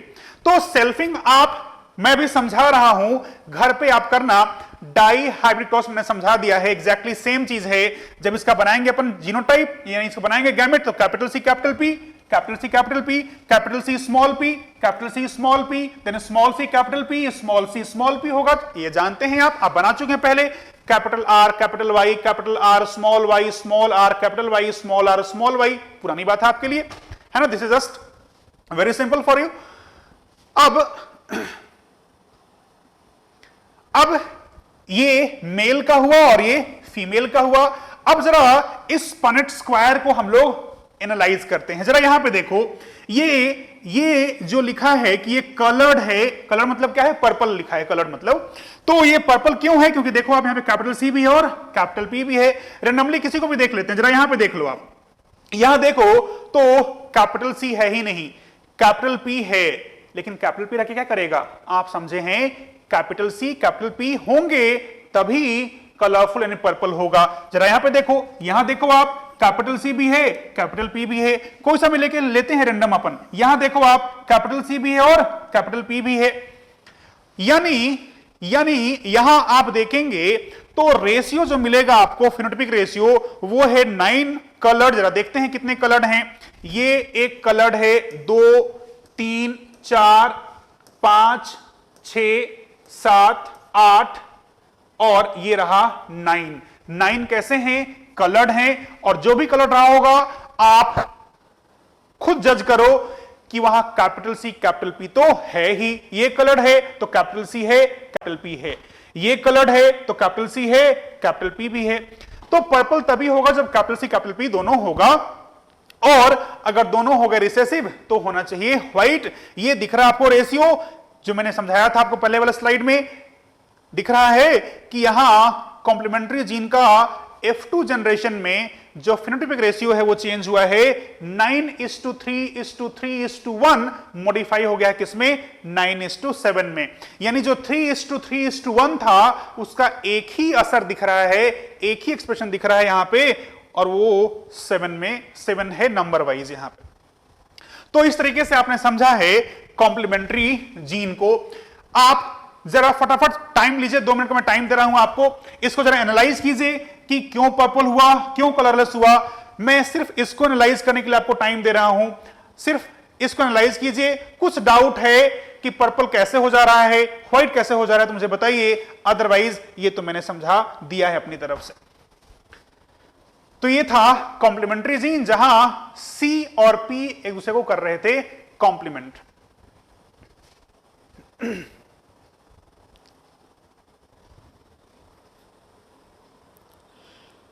चूंकि मैंने पहले ही कहा था कि जो इंटरजेनिक इंटरैक्शन है इसमें 2 अलग अलग जीन की बात करेंगे आप, मतलब डाइहाइब्रिड हो गया। मैंने पहले ही समझाया था कि इनकम्प्लीट डोमिनेंस, को डोमिनेंस, ये सब आता है मोनोहाइब्रिड के अंदर, जबकि बाकी सब आएंगे डाइहाइब्रिड के अंदर। तो ये सब डाइहाइब्रिड की तरह तो होगा ही रुपेश, ये तो पहले से ही जानते थे अपन। चलिए वेरी गुड वेरी गुड। तो ये था कॉम्प्लीमेंट्री जीन एक्शंस का एग्जांपल था flower colour in Lathyrus odoratus. Phenotypic ratio change हो गया था और हो गया था 9:7। चलिए फिर आगे बढ़ते हैं और आते हैं नेक्स्ट स्लाइड पे, and that is about duplicate gene. Duplicate gene के बारे में बात करते हैं। अब डुप्लीकेट जीन के बारे में बात करें, उसमें जरा समझिएगा क्या है। तो जो कैप्सुला बर्सा पेस्टोरिस है, आप जान रहे हैं इस नाम को, कैप्सुला बर्सा पेस्टोरिस, सेफर्ड स्पर्स कहते हैं। यह नाम आया था जब आप पढ़ रहे थे डेवलपमेंटल पैटर्न, यानी पढ़ रहे थे आप एम्ब्रोजेनेसिस डाइकॉट के अंदर।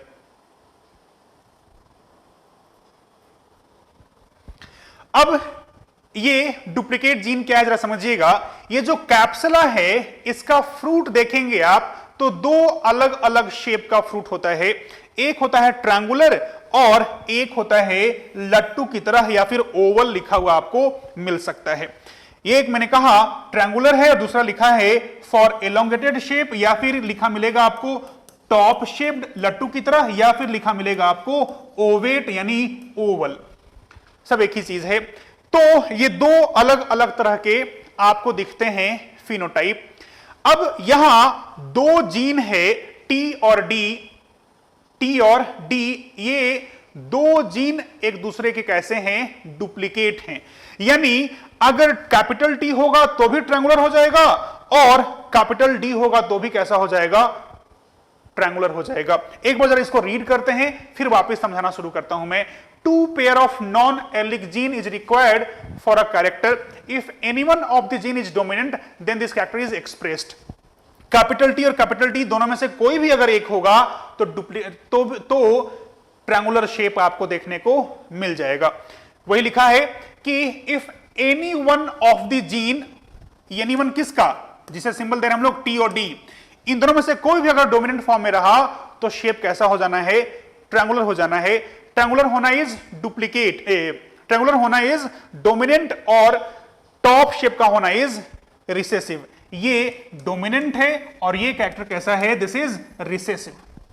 और टी और डी जीन कैसे हैं आपस में एक दूसरे के डुप्लीकेट हैं, यानी दोनों में से कोई भी एक आ जाएगा तो कैसा हो जाएगा, शेप टॉप शेप का हो जाएगा। जैसे यहां पे क्रॉस देखें, यहां capital T capital T capital D capital D, ये दोनों साथ में है। अगर एक भी होता तो कैसा हो जाता, ट्रायंगुलर। ये कैसा है, दिस इज ट्रायंगुलर शेप का फ्रूट वाला कैप्सुला है। यहां देखो सबके सब रिसेसिव फॉर्म में है। अगर आपको नहीं दिख, जरा इसको जूम कर दीजिए, ये स्मॉल टी है और डी भी स्मॉल ही है, यानी कैसा होगा इसका शेप, ये होगा टॉप शेप का, या फिर कह सकते हैं आप ओवल होगा।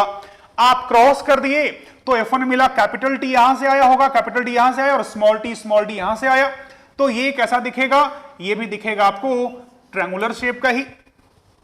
This is again of triangular shape, क्योंकि यहां देख रहे हैं आप कैपिटल टी भी आ गया और कैपिटल डी भी आ गया। मैंने कहा है कैपिटल टी और कैपिटल डी दोनों एक दूसरे के डुप्लीकेट हैं। अगर एक भी होता तो भी शेप कैसा मिलना था, ट्रायंगुलर ही मिलना था। यहां तो खैर दोनों ही है, इसीलिए ट्रायंगुलर ही होना चाहिए। अब जरा इसका सेल्फिंग कर रहे हैं अपन, तो जब सेल्फिंग किए हो आप तो जीन आप गैमेट बनाना तो जानते ही हैं, capital T capital D small T capital D small D. अब हम लोग यहां इन पनेट स्क्वायर को देखते हैं। मैंने क्या बोला है, मैंने बोला है आप ये सिर्फ पनेट स्क्वायर को देखिएगा। ये मैंने बोला है कि जो टी और डी जीन हैं वो एक दूसरे कैसे हैं, they are duplicate of each other, एक दूसरे के वो डुप्लीकेट हैं। यानी किसी भी पनेट स्क्वायर में कैपिटल टी आया या फिर कैपिटल डी आया तो कैसा शेप मिलने वाला है, ट्रायंगुलर। जरा देखो यहां पे, यहां कैपिटल टी भी है डी भी है, यानी होना ही था ट्रायंगुलर। आप सिर्फ इसको छोड़ दें, if it will leave this one, तो बाकी के सारे जो 15 जीनोटाइप लिखे हुए हैं सब में चाहे कैपिटल डी या फिर कैपिटल डी तो आ ही गया होगा। जैसे देखो आप यहां पे, यहां कैपिटल डी आ गया तो कैपिटल डी किसका डुप्लीकेट है, कैपिटल टी का, जो कि रिस्पॉन्सिबल था फॉर ट्रायंगुलर शेप, तो ट्रायंगुलर हो गया। यहां देखो आप तो कैपिटल टी है, यहां देखो तो कैपिटल टी दोनों है। यहां फिर से देखो आप, यहां कैपिटल टी नहीं है लेकिन कैपिटल डी है ना, capital D is duplicate of capital T, इसलिए फिर से कैसा शेप हो गया है, ट्रायंगुलर। तो यहां कैपिटल टी और कैपिटल डी एक दूसरे के डुप्लीकेट थे, इसीलिए जिस किसी ऑफस्प्रिंग के अंदर कैपिटल टी या फिर कैपिटल डी आया उसका फिनोटाइप ट्रायंगुलर हो गया। इसीलिए यहां जरा देखो आप कि जो फिनोटिपिक रेशियो है वो चेंज हो गया है और कैसा हो गया है, वो हो गया 15:1। 15 कैसा, ट्रायंगुलर, ये ट्रायंगुलर है और ये कैसा है, ये टॉप शेप का है। तो आपको समझ में आ रहा होगा कि ये डुप्लीकेट जीन क्या है। यहां capital T capital D duplicate था, इसलिए दोनों में से कहीं भी कोई आया तो ट्रायंगुलर शेप ही आपको देखने को मिला। आस्था कह रही है सर डुप्लीकेट इन सेंस उनका फंक्शन सेम है। एग्जैक्टली। तो ये था डुप्लीकेट जीन के बारे में, जिसका एग्जांपल है फ्रूट शेप इन कैप्सुला बर्सा पेस्टोरिस यानी शेफर्ड्स पर्स। तो ये अभी भी स्लाइड में रख रहा हूं सामने, अगर कोई डाउट है तो पूछिए, अदरवाइज हम लोग आगे बढ़ेंगे। Sir how complementary gene is different from duplicate gene. Complementary gene में कैपिटल सी और कैपिटल पी एक दूसरे के डुप्लीकेट नहीं थे, कॉम्प्लीमेंट कर रहे थे कि जब दोनों साथ में होंगे तभी पर्पल दिखेगा। यहां दोनों साथ में होंगे तब पर्पल दिखेगा, ऐसा नहीं है। दोनों में से कोई भी एक होगा तो ट्रायंगुलर हो जाएगा। ये बेसिक अंतर हुआ। फिर से रिपीट करता हूं, क्या अंतर आया। जो कॉम्प्लीमेंट्री था उसका शर्त यह था कि भैया हम कैपिटल सी और कैपिटल पी दोनों साथ में रहेंगे तभी पर्पल कलर दे पाएंगे, अदरवाइज नहीं दे पाएंगे। जबकि यहां पे क्या है, दोनों कह रहे हैं भैया हम तो दूसरे का डुप्लीकेट हैं, चाहे कैपिटल टी को रख लो चाहे कैपिटल डी को रख लो, हम तो सेम फिनोटाइप देने वाले हैं। ये बेसिक अंतर है डुप्लीकेट जीन का और कॉम्प्लीमेंट्री जीन का। मुस्कान क्लियर हो गया होगा। अब फलक कह रही है स्मॉल डी का क्रॉस किए स्मॉल डी का तो होगा, और फलक क्या कह रही है रे, स्मॉल डी का क्रॉस किए स्मॉल डी से तो स्मॉल टी और कैपिटल डी ऐसा होगा। बहुत मारेंगे फलक अगर ऐसा ब्लंडर करोगी तो। इसका क्रॉस करेंगे तो तुम कह रहे हो ये मिलेगा, ऐसा कैसे मिलेगा, ये प्लांट लिए मोनोहाइब्रिड प्लांट मिला आपको डाई हाइब्रिड, हाँ ऐसा होता है क्या। इसका गैमेट क्या बनाओगे, ये तो खुद हैप्लॉइड है, ये कैसे पेरेंट हो सकता है ना। कभी भी ऐसा पेरेंट होगा। हम लोग बात कर रहे हैं कि ऑर्गेनिज्म डिप्लॉयड हुआ करता है, तो टी का दूसरा कॉपी कहां गया, डी का दूसरा कॉपी कहां गया। तो ऑर्गेनिज्म कभी भी ऐसा नहीं हो सकता है, कैसे क्रॉस कर दोगे इन दोनों का। फलक आस्था कह रही है और सर एंजाइम और प्रोटीन भी सेम प्रोड्यूस करेंगे, ऑब्वियसली तभी तो कह रहे हैं कि डुप्लीकेट है। तो ये था phenotypic ratio of this duplicate gene. चलिए क्लियर होगा और आगे बढ़ते हैं और बात करते हैं अबाउट सप्लीमेंट्री जीन और रिसेसिव एपिस्टेसिस। मैं पहले बात करूं अबाउट रिसेसिव एपिस्टेसिस, लेकिन उसके पहले बात करूंगा about next slide that is dominant epistasis की बात पहले करूंगा। पहले बात करेंगे अपन डोमिनेंट एपिस्टेसिस के बारे में। चलिए कुछ क्वेश्चन आ गया है आप लोगों का। ध्रुव कह रहा है मतलब एक भी डोमिनेंट आया तो ट्रायंगुलर शेप होगा, बिल्कुल ऐसा ही बोल रहा हूं मैं भी। स्वनदीप कह रहा है सर डुप्लीकेट जीन को अगर हटा दिया जाए तो कोई इफेक्ट नहीं होगा, बिल्कुल यही तो दो हैं। अगर आप हाइट का जीन हटा दोगे तो हाइट का कोई असर दिखेगा क्या, वहां पे नहीं दिखेगा ना। फिर तो जीन ही हटा दोगे तो इसका मतलब क्या, उसका असर ही नहीं दिखेगा ना, वो तो ऑब्वियस सी बात है। सावन कह रहा है सर कैपिटल डी और कैपिटल डी दोनों जीन एक ही कैरेक्टर को कंट्रोल कर रहा है, फ्रूट शेप, बिल्कुल सही बात है। अब आइए वो है डोमिनेंट एपिस्टेसिस। एपिस्टेसिस मतलब क्या है, this is actually masking effect. क्या है ये, मास्किंग इफेक्ट है। अब ये क्या है, जैसे आप सब क्रिकेट देखते होंगे, फॉलो करते होंगे थोड़ा फिर बहुत। अब वहीं से एग्जांपल लेते हैं, जब टीम में वनडे टीम में एमएस धोनी था और विराट कोहली दोनों साथ में खेल रहे थे, तो ऑल दो MS Dhoni was captain, Virat Kohli भी अच्छा प्लेयर था, यानी दोनों डोमिनेंट थे, लेकिन एमएस धोनी के कैप्टनसी के चलते जो विराट कोहली का जो कैप्टनसी था वो ढक गया था, वो वाइस कैप्टन था। फिर भी कभी आप गौर किए क्या कि वो कैप्टनसी कर रहा होगा, नहीं। वहां धोनी जो कि डोमिनेंट था, उसने किसी दूसरे डोमिनेंट को यानी कोहली को मास्क करके ढक दिया उसके असर को। Getting my point? तो वही हम लोग यहां पढ़ने वाले हैं, एपिस्टेसिस मतलब मास्किंग इफेक्ट। ये हम लोग पढ़ेंगे अभी डोमिनेंट एपिस्टेसिस, मतलब इसका मतलब क्या होगा कि कोई डोमिनेंट जीन किसी दूसरे डोमिनेंट जीन के असर को ढक देगा, मास्क कर देगा। वही हम लोग यहां पे अभी पढ़ने वाले हैं।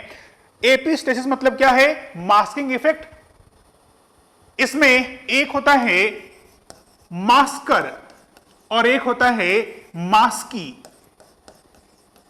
मास्कर मतलब जो किसी के असर को ढक रहा है, यानी जो एपिस्टेटिक है, और मास्की जिसका असर ढक गया, जिसे आप कहते हैं हाइपोस्टेटिक है।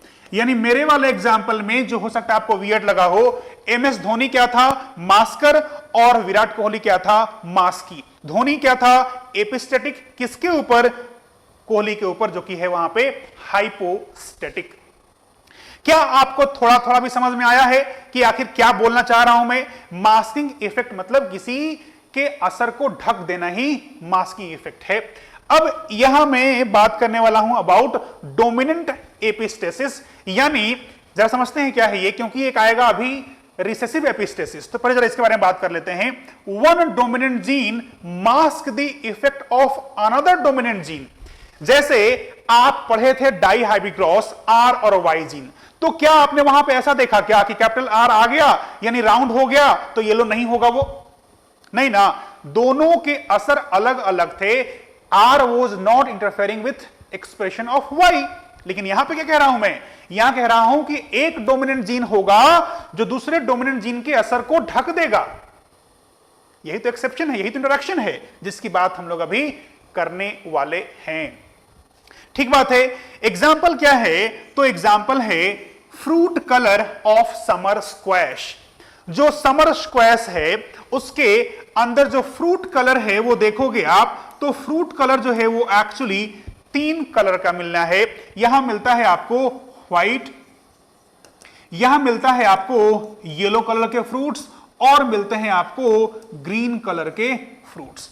3 कलर का मिलता है समर स्क्वैश, जिसका साइंटिफिक नेम में भी आपको इंटरेस्ट होगा ही, और वो है Cucurbita pepo. Cucurbita pepo is scientific name of summer squash. समझ में आ ही गया होगा आपको, ये कुकुरबिटेसी फैमिली का मेंबर है, यानी गार्ड है।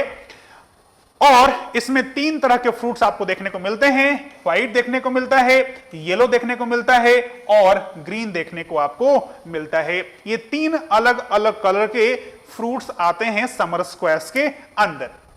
अब जरा कंसेप्ट को आप समझिएगा, कंसेप्ट को आप समझिएगा। मैंने कहा कि यहां पे 2 अलग अलग जीन है, एक है W और एक है Y। जो W है, यानी ये कैपिटल W लिखा है मैंने, ये रिस्पॉन्सिबल है फॉर व्हाइट कलर। अगर कैपिटल W होगा तो फ्रूट कलर कैसा होगा? ये फ्रूट कलर कैसा होगा? व्हाइट होगा। अरे अनुपम, अभी फोटो वोटो सब दिखा दिया रे समर स्क्वैश का, फिर पूछ रहे हो क्या होता है समर स्क्वैश, है ना? अब ये जो कैपिटल वाई है, ये अगर अपने कैपिटल वाई फॉर्म में है तो कलर कैसा होगा? येलो होगा फ्रूट का कलर। और अगर ये दोनों में से कोई अपने रिसेसिव फॉर्म में है तो ग्रीन कलर देखने को मिलेगा। अब कैपिटल W है तो व्हाइट, कैपिटल Y है तो येलो। लेकिन जरा सुनिएगा, अभी इंपॉर्टेंट चीज है, अभी काम की बात है कि कैपिटल W कैपिटल Y अलग अलग जीन हैं। ये रिस्पॉन्सिबल है फॉर व्हाइट कलर, ये रिस्पॉन्सिबल फॉर येलो कलर। लेकिन अगर दोनों साथ में आए तो असर किसका दिखता है? कैपिटल W का असर दिखता है। कैपिटल Y जो कि डोमिनेंट है, ये क्या है? डोमिनेंट। ये क्या है? रिसेसिव। लेकिन जब दोनों साथ में आएगा तो असर किसका दिखेगा? कैपिटल W का, यानी वो व्हाइट रहेगा। ठीक बात है। जरा जरा आप क्रॉस करके अब देखिएगा।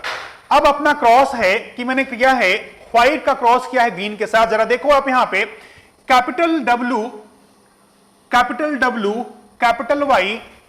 Y है, तो जरा देखो यहां कैपिटल Y भी था जो क्या देता है? Yellow colour. लेकिन फिनोटाइप कैसा दिखा? व्हाइट, क्योंकि capital W is epistatic over capital Y। तो कैपिटल Y अगर अकेले होता, यानी धोनी नहीं होता, तो कोहली का दिखता असर आपको कि हाँ भैया कैप्टनसी कर रहा है आज तो बढ़िया। लेकिन धोनी था तो उसका असर ढका हुआ था, इसलिए यहां दिख रहा है आपको कि ये डब्ल्यू धोनी है, ये वाई कोहली है, दोनों हैं, तो असर किसका दिख रहा है? धोनी का व्हाइट दिख रहा है। यहां देखिए ये सब रिसेसिव है, तो कैसा हुआ? ग्रीन कलर आपको यहां पे देखने को मिल रहा है। क्रॉस किए तो मिला आपको F1 में capital W small w, capital Y small y। कैसा होगा कलर? व्हाइट होगा, क्योंकि जरा देखो कैपिटल W भी है, कैपिटल Y भी है, Y पे डोमिनेंट कौन? W। W is epistatic over capital Y, तो ऑब्वियसली कैसा दिखा ये कलर? व्हाइट दिखा आपको। अब आ गए हम लोग सेल्फिंग पे, सिर्फ इसको देखिए, सिर्फ और सिर्फ आप F2 वाले पनेट स्क्वायर को देखिए और जरा इस पे फोकस कीजिए, सिर्फ इसको देखिएगा। अब यहां बनाया हुआ है हम लोगों ने पनेट स्क्वायर, ये वही गैमेट बनाया है, capital W capital Y, capital W small y, small w capital Y, small w small y। अब कुछ भी नया नहीं है, यहां पे नया है तो सिर्फ फिनोटाइप आपके लिए नया है, और नया है लेकिन समझ में तो आ गया होगा वो आपको। जरा देखो ये व्हाइट क्यों है? क्योंकि कैपिटल W है और कैपिटल Y है। अरे कैपिटल Y को तो देखने का ही नहीं है अगर कैपिटल W आ गया तो। अगर टीम में धोनी है तो कोहली को देखने की जरूरत ही नहीं, उसका तो ऐसा भी नहीं दिखना है असर। तो यहां W आया कैपिटल फॉर्म में तो Y है कि नहीं देखने की जरूरत ही नहीं है, वो तो व्हाइट दिखना ही है। जहां जहां कैपिटल W आ गया वो कैसा होगा? व्हाइट होगा। जरा देखो ये व्हाइट है क्योंकि यहां पे कैपिटल W है, ये व्हाइट है क्यों? कैपिटल W है, व्हाइट है क्यों? कैपिटल W है। जरा देखो येलो कहां मिला? यहां देखो आप, यहां लिखा है येलो, क्यों? क्योंकि यहां पे स्मॉल w है, धोनी का एब्सेंस था तो कोहली का असर दिखा। स्मॉल w था तो कैपिटल Y जो कि डोमिनेंट था उसका असर यहां पे दिखना शुरू हो गया। और यहां देखो आप, ये तो सब के सब रिसेसिव हैं, ये तो ग्रीन दिखना ही था। तो ऐसे आप देखेंगे 3 येलो मिला, एक यहां पे, एक यहां पे और एक यहां पे। ये कैसा है? ये तो ग्रीन दिखा। और बाकी ये सब कैसे हैं? ये सब येलो दिख रहे हैं। तो आपको दिख रहा है कि जो फिनोटाइपिक रेशियो है वो 9:3:1 से चेंज हो गया, किसमें? 12:3:1 में। यानी 9:3 जो अलग अलग आते थे नॉर्मली वो मिल गए, एक फिनोटाइप दे रहे हैं, और ये 3:1 जो पहले का था वैसा ही दिख रहा है। तो ये था dominant epistasis. This is dominant epistasis which occurs in fruit colour in Cucurbita pepo. चलिए, तो ये था डोमिनेंट एपिस्टेसिस। क्या ये क्लियर है? क्या ये क्लियर है? क्या ये क्लियर है? ये बताइए, तभी मैं नेक्स्ट सब टॉपिक पे आऊंगा।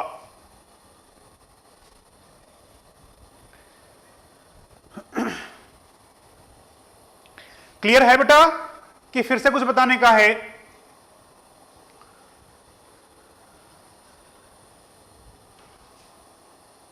चलिए, तो ये था डोमिनेंट एपिस्टेसिस। अब चूंकि आप ये समझ गए हैं तो अब समझने में आसान होगा रिसेसिव एपिस्टेसिस को।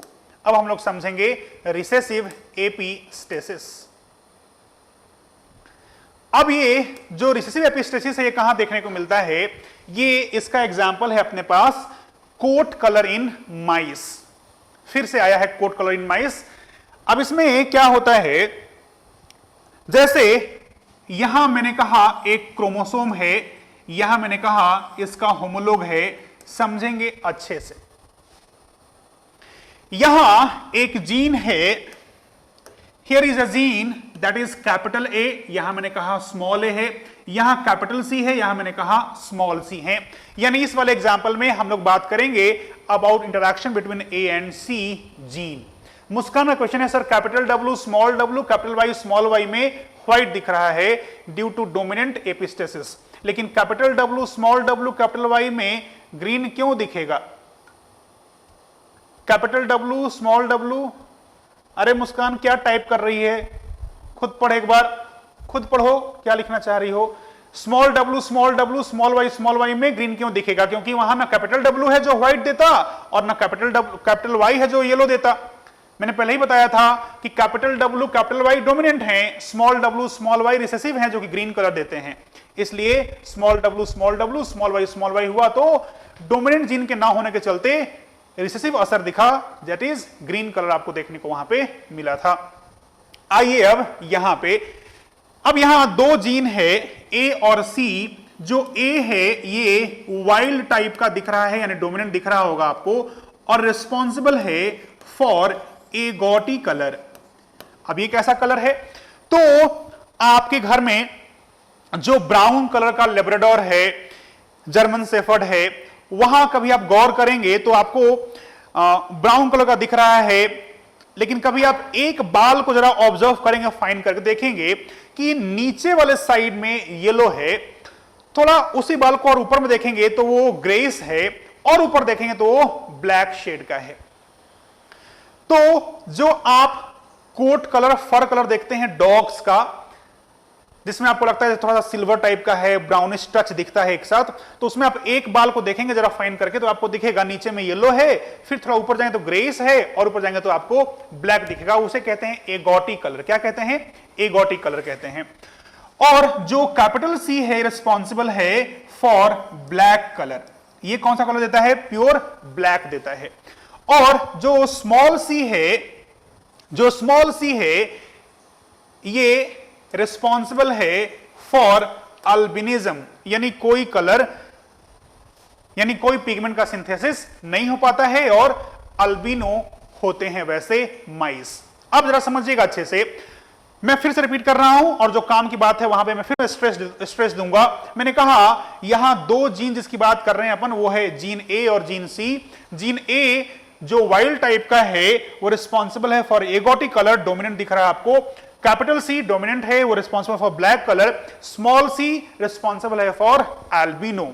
लेकिन अब जरा ध्यान दीजिएगा क्या कहना चाह रहा हूं मैं। यहां कह रहा हूं कि जो स्मॉल सी है जो कि रिस्पॉन्सिबल है फॉर अल्बिनिज्म, ये epistatic over, this is epistatic over this capital A.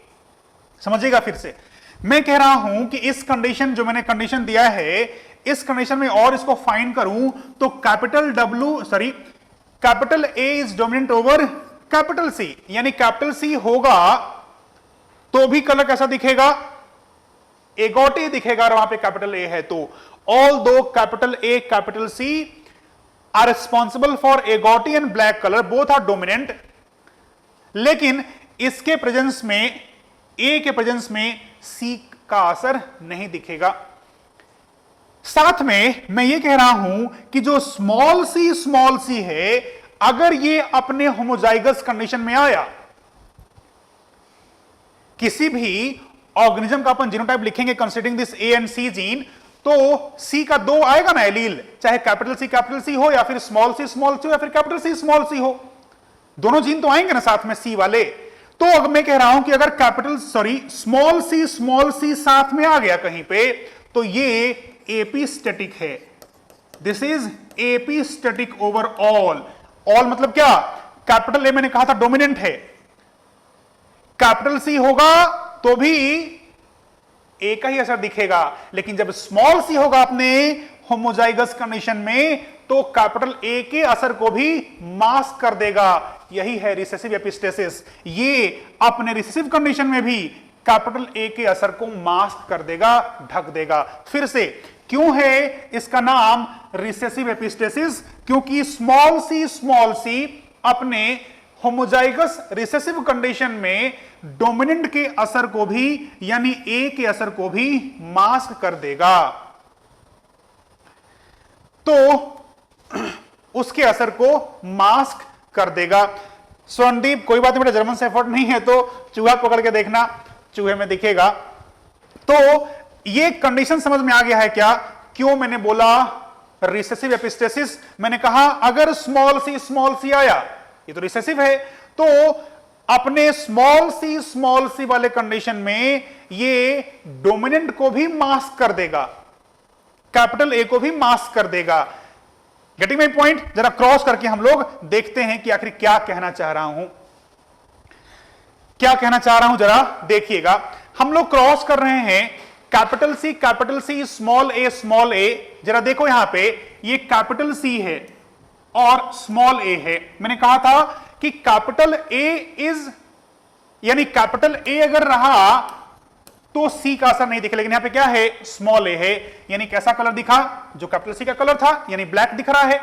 और यहां देखो आप गौर से, कैपिटल ए है which gives एगोटी कलर, लेकिन स्मॉल सी अपने होमोजाइगस कंडीशन में है, यानी कहेगा भैया हम डोमिनेंट हैं, एक्सप्रेशन किसका होगा, अल्बिनिज्म दिखेगा, in spite of the fact कि यहां पे कैपिटल ए है। कैपिटल ए होने के बावजूद कैसा दिखेगा ये, एगोटी नहीं अल्बिनो दिखेगा। यही तो है रिसेसिव एपिस्टेसिस। अब इनको जब क्रॉस करेंगे तो अब इसलिए कैसा मिलेगा, capital C, capital A, small a. यहां देखो कैपिटल सी भी है, कैपिटल ए भी है, दोनों जब साथ में हो तो क्या देखने का है आपको, कैपिटल ए का असर दिखेगा, यानी कैसा दिखा कलर, एगोटी कलर दिखा।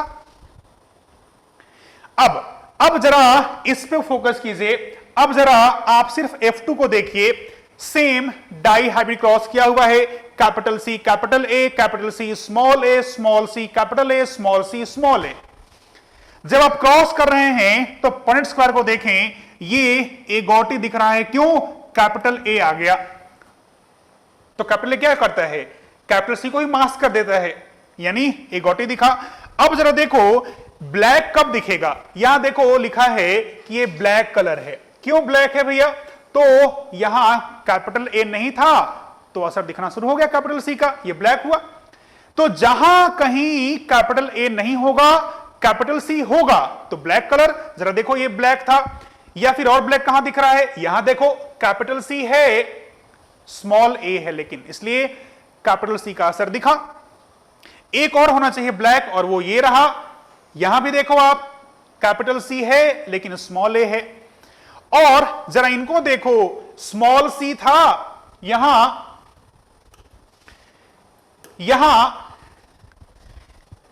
देखो आप, स्मॉल सी था, तो भैया तुम कैपिटल ए ही क्यों ना हो, असर तो तुम्हारा नहीं देखने देंगे। यहां देखो स्मॉल सी आया अपने होमोजाइगस कंडीशन में, तो कैपिटल ए हो, क्या फर्क पड़ता है, स्मॉल सी आया तो कैसा हुआ, अल्बिनो। तो ऐसे देख रहे हैं आप कि 4 आपको दिख रहे हैं अल्बिनो और 3 दिख रहा है ब्लैक। रेशियो चेंज हो गया 9:3:4, जहां पे ये रहा 9, ये रहा 3 और ये रहा 4। तो ये था recessive epistasis. This was recessive epistasis. ये है रिसेसिव एपिस्टेसिस, जहां आपने देखा रिसेसिव कंडीशन में जब स्मॉल सी होमोजाइगस कंडीशन में आया तो रिसेसिव होने के बाद भी डोमिनेंट के असर को ढक दिया उसने। यही है रिसेसिव एपिस्टेसिस। आस्था कह रही है सर अल्बिनो वाले केस में रैट में कलर व्हाइट टाइप दिखेगा, बिल्कुल। अल्बिनिज्म मतलब क्या है, व्हाइट दिखेगा वो। आप इसे अल्बिनो कह लीजिए फिर व्हाइट कह लीजिए, बात बराबर है। मतलब पिगमेंट नहीं बन रहा है तो व्हाइट दिख रहा है वो। तो ये था रिसेसिव एपिस्टेसिस। कई लोग तो चले गए होंगे, खाना वाना खाने के लिए भूख लग गई होगी। जो लोग हैं अभी भी बने हुए, क्या उनको क्लियर है कि मैंने क्या समझाया है? Is it clear for to you कि क्या होता है रिसेसिव एपिस्टेसिस, कैसे ये रेशियो आ गया?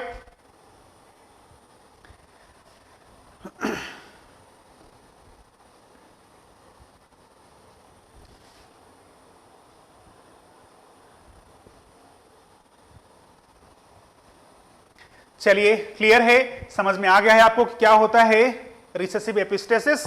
अब चूंकि समय है नहीं, इसलिए आज हम लोग इसको यहीं पे वाइंड अप करते हैं। और जब हम लोग अगली बार मिलेंगे तो बात करेंगे अबाउट पॉलीजेनिक इनहेरिटेंस, जिसमें ढेर सारा आपको क्वेश्चन करने को मिलेगा, जिसमें हम लोग बात करेंगे कि आखिर स्किन का पिगमेंटेशन ह्यूमंस में कैसे कंट्रोल होता है। और इंटरेस्टिंगली आप करेंगे, मैं तो करके रखा हुआ हूं यहां पे, आप करेंगे, आपको करना होगा एक ट्राई हाइब्रिड क्रॉस, यानी बनाना पड़ेगा 64 ऑफस्प्रिंग्स, है ना। अगर ट्राई हाइब्रिड हो तो कितने होंगे ऑफस्प्रिंग, 64 होंगे। एक हम लोग करेंगे ऐसे ट्राई हाइब्रिड क्रॉस, तैयार रहिएगा उसके लिए आप। और देखेंगे कि स्किन पिगमेंटेशन का फंडा क्या है ह्यूमंस में। इसके बाद बहुत सारा मतलब 2-3 क्वेश्चन करेंगे अलग अलग फॉर्मेट का, जो कि इंटरेस्टिंग होगा। और फिर बात करेंगे आगे का इंटरेक्शन जो है वो तो नियरली खत्म हो गया है, ये लास्ट है। बाकी जो रिएक्शंस थे उन सब का आप रेशियो याद रखेंगे, जैसे पॉलीमेरिक या फिर जिसे आप कहते हैं एडिटिव जीन एक्शन, उसका आप याद रखेंगे रेशियो वगैरह। जो इनहिबिटरी जीन है उसका रेशियो रहता है 13:3, वो भी आप याद रखिएगा। चलिए आज के लिए इतना ही था, आप भी थक गए होंगे, जाइए खाना वाना खाइए। अगली बार जब मिलते हैं तो बात करेंगे about this and about chromosomal theory of inheritance, which will be important for your board exam as well. चलिए, थैंक यू वेरी मच।